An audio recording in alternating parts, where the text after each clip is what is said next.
Now, what we are looking at in our logistical network models, or what type of complexities would be there in designing your network. So in your logistical system design or your logistical network, we can face different type of complexities. Let me tell you some of those, some important ones. It could be the integration of the vehicle routing and scheduling. So the complexity in your logistical network or logistical system design would be like you need to integrate your vehicle routing and scheduling. It's a difficult task normally when you need to schedule and route your vehicles, and you need to synchronize it, you need to integrate it. So the integration is important. That could be one issue in your logistical network model that logistical network would be actually addressing. The uncertainty in the demand, which require demand to be forecasted. Now, it might be possible for that for the product in which you are dealing, the forecast would not be that great. When I say it is not that great, it means you have a higher forecast error. That is actually possible for the products which are EDLP-like. When we say it's EDLP-like, that means everyday low price. You can forecast them, you can stock them, but the demand in the market could vary, or it is volatile if you compare it with the perfect EDLP products. Now, what are perfect EDLP products? Which are perfectly homogeneous. But when you say what are EDLP-like products, they are not perfectly homogeneous. There are some characteristics which are different and which could provide you some competitive edge. But normally their life is comparatively higher than the products, let's say, which are like based on high-low pricing mechanism, the products which are of short season. Most of our home appliances, electronic products, they fall in ADLP-like products. So you forecast them, but the forecast error would be higher.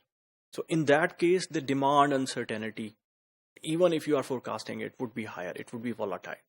So if your demand is volatile because the forecast is not that great, it is not that accurate, it requires some deliberation. So your network model, your overall logistical system would actually be affected by that uncertainty as well.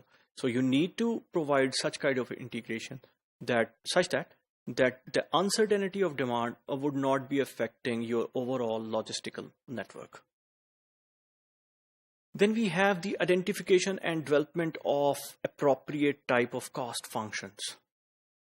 You need to devise, every organization, every firm, every enterprise, they have their cost function, and they need to identify what type of significant costs they are incurring, and should that be a part of their economies of scale or economies of scope as such.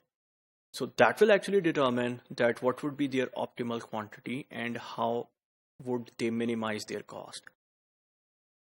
An organization may have some significant cost, but if it is not the part of their cost function, it's like the unidentified cost, which might be causing a big loss. So your logistical network or your logistical system design must identify the cost, and it should be truly incorporated in your cost function. The dynamic nature of demand and cost functions over a period of time. Now, that is one very big complexity. It might be possible that your costs or your demand, it changes over time. That is the dynamic nature of demand and cost.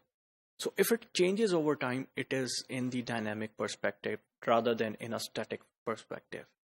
So if it is the case, then your logistical network should know how to integrate it, how to incorporate such kind of dynamics in the demand and the cost functions.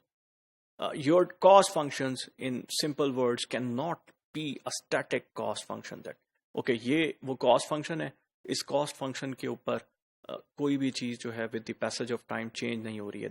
One cost is not going up, or rather than वो एक predefined pattern पे ही चल रही है, ऐसा नहीं होगा. अगर ऐसा नहीं है तो the complexity of the logistical system is much higher.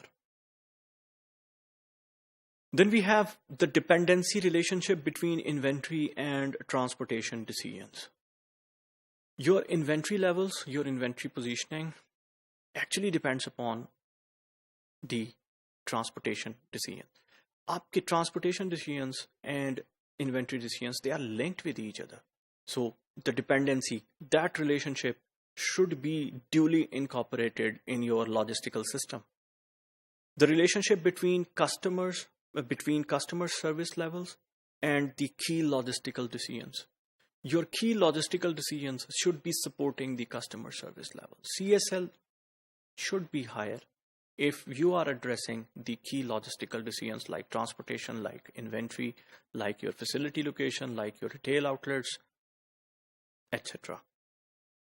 And eventually, the size of the problem. आप जिस प्रॉब्लम को एड्रेस कर रहे हैं, जिसके लिए अपने लॉजिस्टिकल सिस्टम को चेंज करना चाह रहे हैं या उसके अंदर इम्प्रूवमेंट करना चाह रहे हैं, that size, the size of that problem would also matter. For example, my company is based regionally. So my whole supply chain is, let's say, based regionally. Now I want to scale it up. I want to become one of the global supply chains. In that case, the problem of logistic network would increase because the size of the problem increases. Size of the problem increase करने का मतलब ये है कि the issues which we have discussed, the complexities which we have discussed, they can gather. वो सारी की सारी इकट्ठी हो सकती हैं उस size पे, जब when you are scaling up a company to rather a large extent. So that these issues actually need to be addressed. Thank you.